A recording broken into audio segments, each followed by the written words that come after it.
Halo kakak, berhubung ini adalah kisah novel jadi kemungkinan video dan narasi tidak sama, dukung like, komen dan subscribe kakak, semoga bisa terhibur, selamat mendengarkan.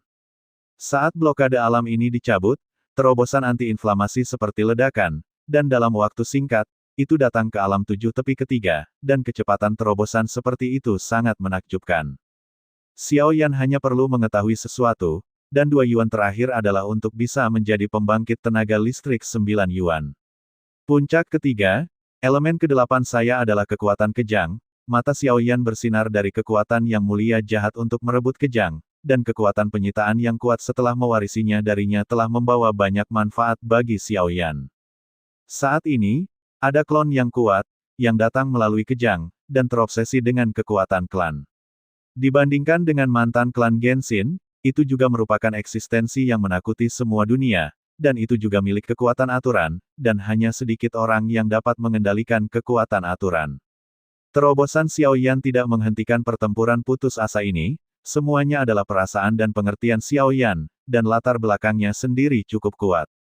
Oleh karena itu, ketika keajaiban itu datang, Xiao Yan seperti alam seperti pemberdayaan Daigo, mendaki dengan kecepatan tinggi.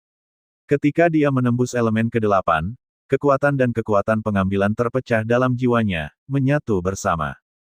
Pada saat ini, Xiao Yan dapat dengan jelas merasakan bahwa kekuatannya untuk menyerah telah meningkat pesat.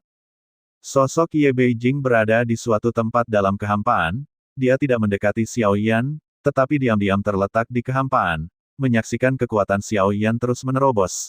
Ketika dia menerobos ke asli ke-8 dengan kekuatan keengganan, ada kilatan kejutan dalam strateginya, mengikutinya begitu lama, benar-benar tampak seolah-olah dia telah kehilangan ingatannya dan tidak mengingat apa-apa. Hanya saja kekuatan yang awalnya ada di tubuh yang mulia jahat ini, mengapa muncul di tubuh reinkarnasi yang mulia? Apa yang terjadi antara Tuan Jahat dan yang terhormat? Bagaimana dengan suara rendah Ye Beijing? Bergumam, dia menatap mata Xiao Yan, selain kesukaannya sebelumnya, ada pesona yang lebih dalam, dan dia sama sekali tidak tahu apa yang dia pikirkan. Adapun Xiao Yan, meskipun dia tidak bisa melihat melalui Ye Beijing, dia selalu menjaga jarak tertentu darinya, tetapi Xiao Yan lupa bahwa permaisuri ada di halaman abadi, tetapi Ye Beijing bukanlah permaisuri, dia datang dengan kuburan, dan permaisuri itu tidak benar-benar cinta.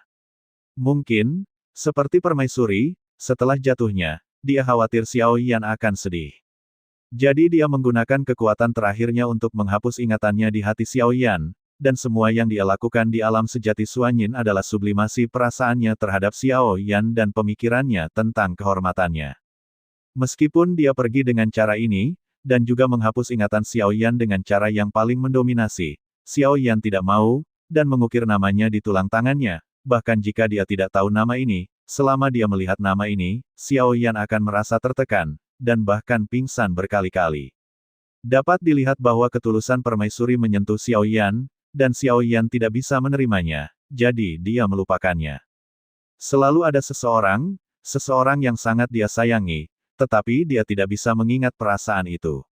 Ini membuat Xiao Yan sangat sulit untuk diterima, tetapi sekarang Xiao Yan tenggelam dalam kultivasi, dan jalannya bergelombang dan sulit, sehingga tidak ada waktu untuk berhenti sama sekali. Bahkan nama di tulang tangan, sulit baginya untuk mengingat tujuan Xiao Xianyuan, sehingga Xiao Yan benar-benar melupakannya. Berbagai hal yang dia alami di alam sejati Suanyin pada dasarnya berbeda dari cinta Xiao Yan dan Ye Beijing, dan Xiao Yan sering bertanya-tanya apa yang ingin dilakukan Ye Beijing.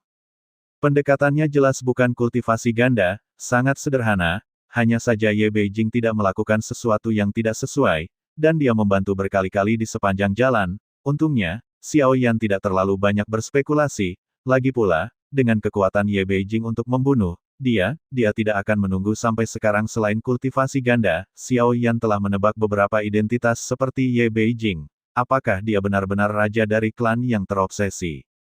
Dia dekat dengan Xiao Yan, jika bukan karena kultivasi ganda, Xiao Yan memiliki kekuatan klan yang obsesif. Apa primordial ke-9 saya? Xiao Yan memikirkannya saat ini, dan tatapannya tertuju pada klon jangkrik emas. Di matanya, cahaya keemasan berkedip, jika dia bisa menelan kekuatan lagu itu. Kemampuan khusus klon jangkrik emas juga sangat luar biasa, tetapi dewa tidak dapat memperoleh kekuatannya sendiri dengan melahap seperti klon jangkrik emas. Tentu saja, dewa memperoleh kekuatan melahap aturan setelah pencerahan, dan bahkan jika itu tidak bisa se-ekstrim klon jangkrik emas, ia masih mampu menebus untuk waktu yang singkat dan perlu menebus kedudukan, dan dewa tidak dapat meningkatkan dirinya sendiri dengan melahap dan bergabung dengan dewa melalui seni takdir. Oleh karena itu, kekuatan melahap klon jangkrik emas sangat tepat, dan juga berwawasan luas. Hal yang paling mendominasi tentang kekuatan melahap klon jangkrik emas adalah dagingnya yang unik. Tubuh melahap seperti wadah, dan kemudian melepaskan daripada menyerap lukisan itu sendiri. Kemudian kera ke-9 saya melahap Xiaoyan dan lahir, hanya untuk melihat 9 aura berputar-putar di sekelilingnya. Terobosan dan transformasi kekuatan 9 sumber ketiga dari 9 asal ini bukanlah aturan Minggu, tetapi kekuatan aturan aslinya, merasakan asalnya, membuat aturan yang dia miliki menjadi lebih kuat, dan saat dia menerobos, Xiao Yan merasakan bahwa ini adalah kekuatan aturan yang dia miliki sendiri.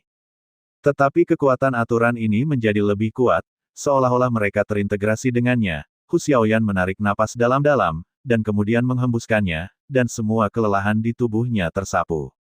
Pada saat ini, dia membuka alam murka kesetiaan, dan setelah blokade, alam itu masuk dengan pesat, dan ketika dia mencapai alam 9 elemen ketiga, pada saat nitrat menerobos, di ujung kekosongan ini, itu terhubung ke lautan bintang.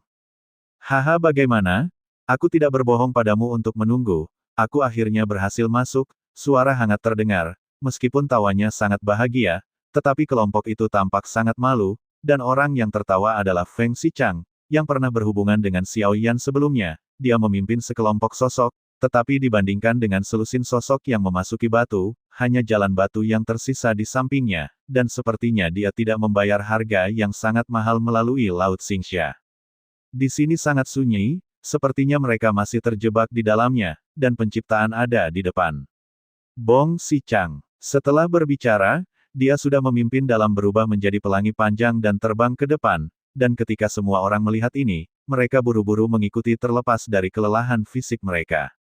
Namun, pada saat yang sama ketika semua orang bergegas keluar, Feng Xichang, yang awalnya bergegas ke depan, tiba-tiba berbalik, dan wajahnya penuh ketakutan. Bintang jahat ini bahkan tidak mati, ini di luar perhitungan Feng Xichang. Masuk akal bahwa Xiao Yan dikejar dan dibunuh seperti ini, bahkan jika dia tidak mati, dia akan terluka parah. Jika Anda berani melarikan diri, Anda akan benar-benar hancur, dan pada saat ini, suara seperti dewa datang dari ujung kehampaan, dengan keagungan dan kekaguman mutlak, seperti guntur, meledak dalam ketiadaan ini. Terima kasih sudah mendengarkan kakak dan yang sudah subscribe. Untuk yang belum subscribe yuk subscribe kakak, semua cerita sudah Mimin simpan di playlist supaya bisa kakak ikuti. Bila suka cerita Mimin jangan lupa subscribe channel Mimin dan share channel Mimin ke seluruh penjuru benua. Terima kasih.